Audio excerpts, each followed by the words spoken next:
Olá, bom dia! Sejam todos muito bem-vindos a esta terça-feira, 3 de setembro de 2024. Hoje a liturgia se veste de branco para celebrar o grande doutor da Igreja, São Gregório Magno. E o nosso super abraço de aniversário vai para o Paulo Lermusier, de Goiânia, Goiás, e também para um grupo de jovens de Itajubá, Minas Gerais, chamado JUC, Jovens Unidos em Comunhão com Cristo.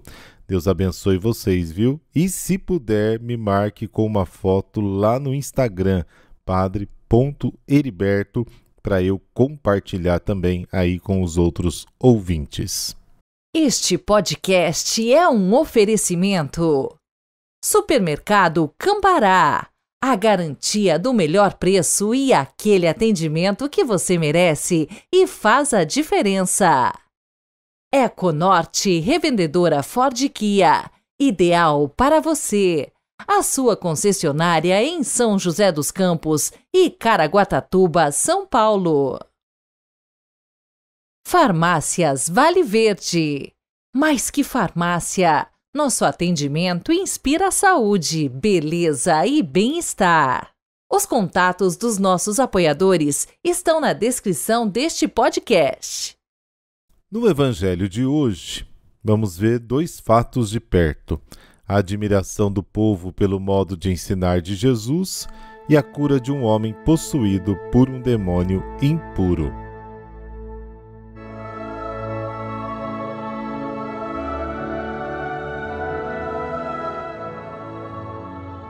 Pelo sinal da Santa Cruz, livrai-nos Deus, nosso Senhor, dos nossos inimigos. Ó Deus, que cuidais do vosso povo com indulgência e o governais com amor, dai pela intercessão de São Gregório Magno o espírito de sabedoria àqueles a quem confiastes o governo da vossa Igreja, a fim de que o progresso das ovelhas contribua para a alegria dos pastores. Amém.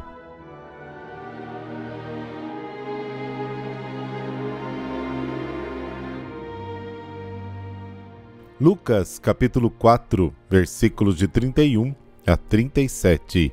O Senhor esteja convosco, Ele está no meio de nós. Proclamação do Evangelho de Jesus Cristo segundo Lucas. Glória a vós, Senhor. Naquele tempo, Jesus desceu a Cafarnaum, cidade da Galileia, e aí os ensinava aos sábados. As pessoas ficavam admiradas com o seu ensinamento, porque Jesus falava com autoridade. Na sinagoga havia um homem possuído pelo espírito de um demônio impuro que gritou em alta voz: O que queres de nós, Jesus Nazareno? Vieste para nos destruir? Eu sei quem tu és o Santo de Deus. Jesus o ameaçou dizendo: Cala-te e sai dele. Então o demônio lançou o homem no chão, saiu dele e não lhe fez mal nenhum. O espanto se apossou de todos, e eles comentavam entre si: Que palavra é essa? Ele manda nos espíritos impuros com autoridade e poder, e eles saem. E a fama de Jesus se espalhava em todos os lugares da redondeza. Palavra da salvação. Glória a vós, Senhor.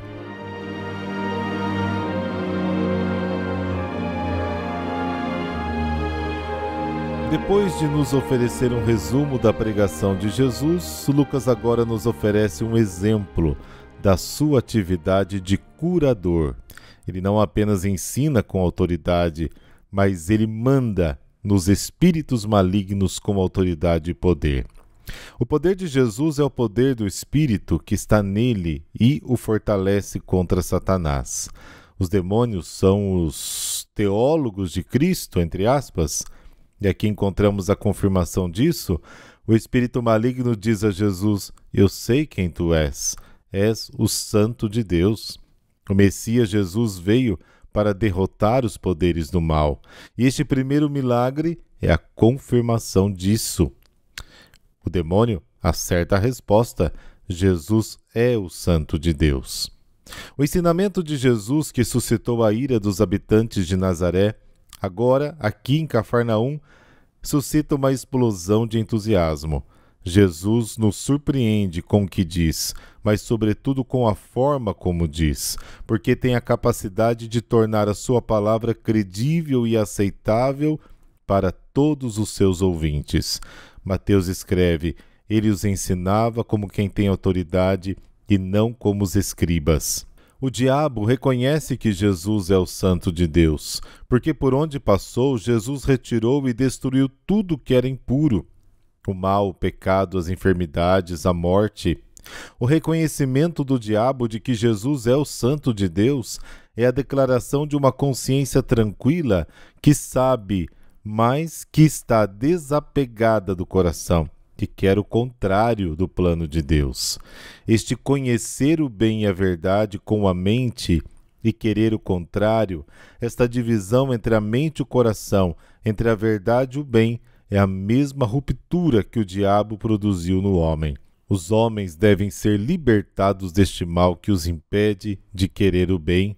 O demônio sabe quem é Jesus. Ele acerta a resposta, mas não crê.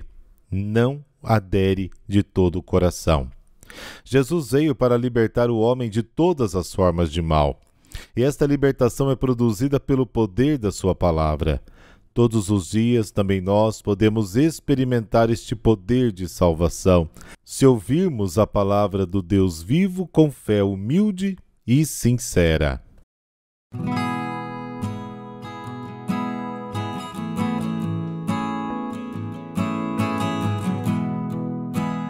E hoje, como dito no início, celebramos São Gregório Magno, o doutor da Igreja.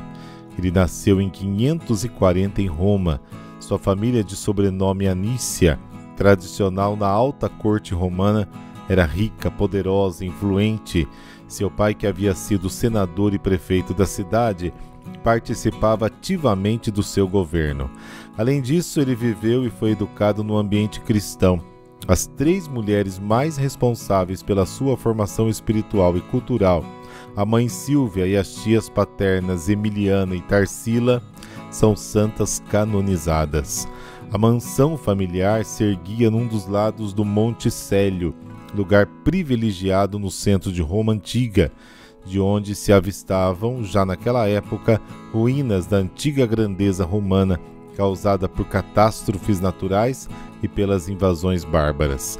De fato, durante mais de 150 anos, a península italiana foi invadida por hordas estrangeiras, que sucessivamente saquearam e dizimaram Roma. Em 472, os suevos, em 476, os germanos, em 489, os ostrogodos. A partir de 526, godos e bizantinos ali se bateram por mais de 2 décadas. Por fim, os bizantinos, a serviço de Constantinopla, sob o imperador Justiniano, derrotaram os ostrogodos, que haviam invadido Roma em 546, período da infância de Gregório. E seguiu-se um tempo de relativa paz, que permitiu a Gregório, segundo a tradição familiar, cursar a carreira jurídica. De inteligência e capacidade organizativa superiores, Gregório se destacou nos meios cultos da época e aos 30 anos foi nomeado prefeito de Roma, exercendo o cargo com austeridade e honestidade, seguindo seus princípios católicos.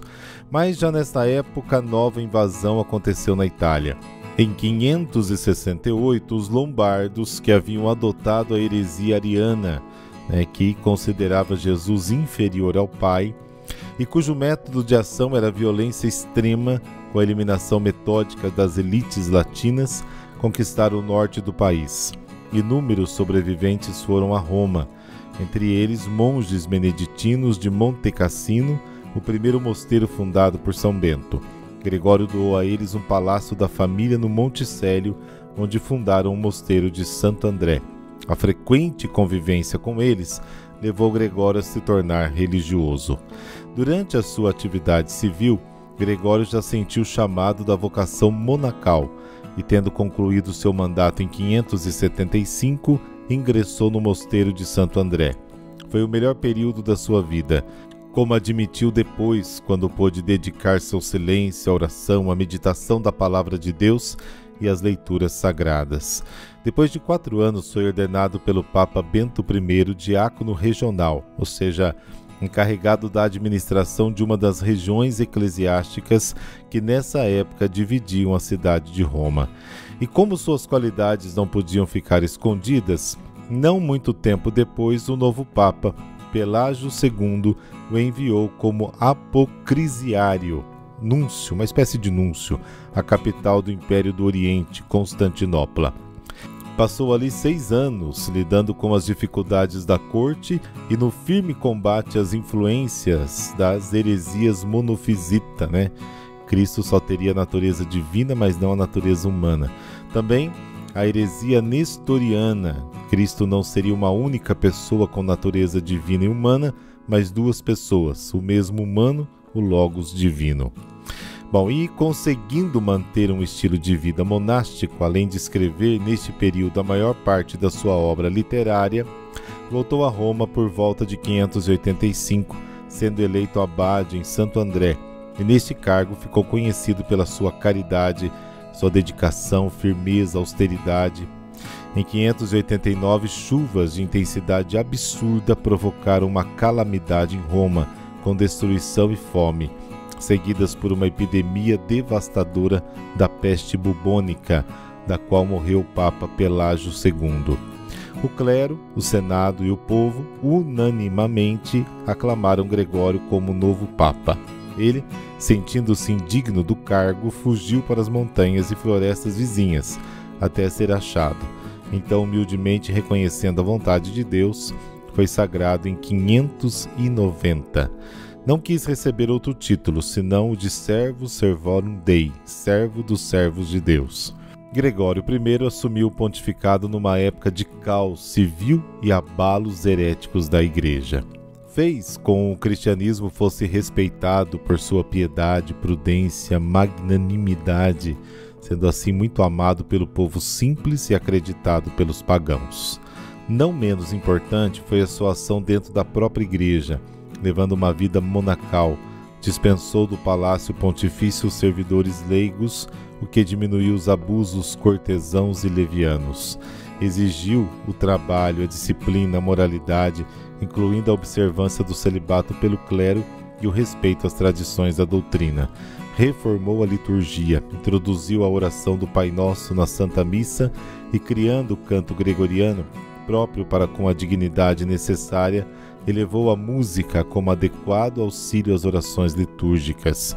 Escreveu a regra pastoral como orientação ainda atual para a santidade do clero e várias outras obras. Tem aí Livro dos Diálogos para edificação dos fiéis, Vida de São Bento, Sacramentaria Gregoriana, comentários sobre Jó, comentários sobre 1 Reis, homilias sobre Ezequiel, sermões, cartas.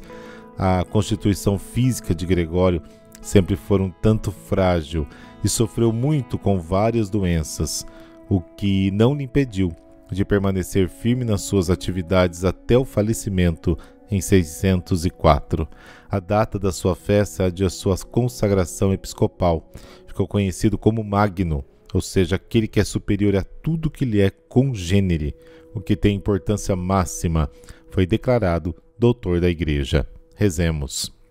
Senhor Pai eterno, que fostes o primeiro a servir por amor gratuito as vossas criaturas, começando por dar a elas a sua mesma existência, concedei-nos pela intercessão e exemplo de São Gregório Magno resistir às invasões da barbárie moderna, buscando unicamente servos como ele, servos dos servos de Deus pelos mandamentos e sacramentos da Igreja, de modo a abandonar o que é pagão e antigo para construir este mundo sobre a boa nova de Cristo.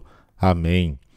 Por intercessão de São Gregório Magno, abençoe-vos o Deus Todo-Poderoso, Pai, Filho, Espírito Santo. Amém. Boa terça-feira para você e até amanhã.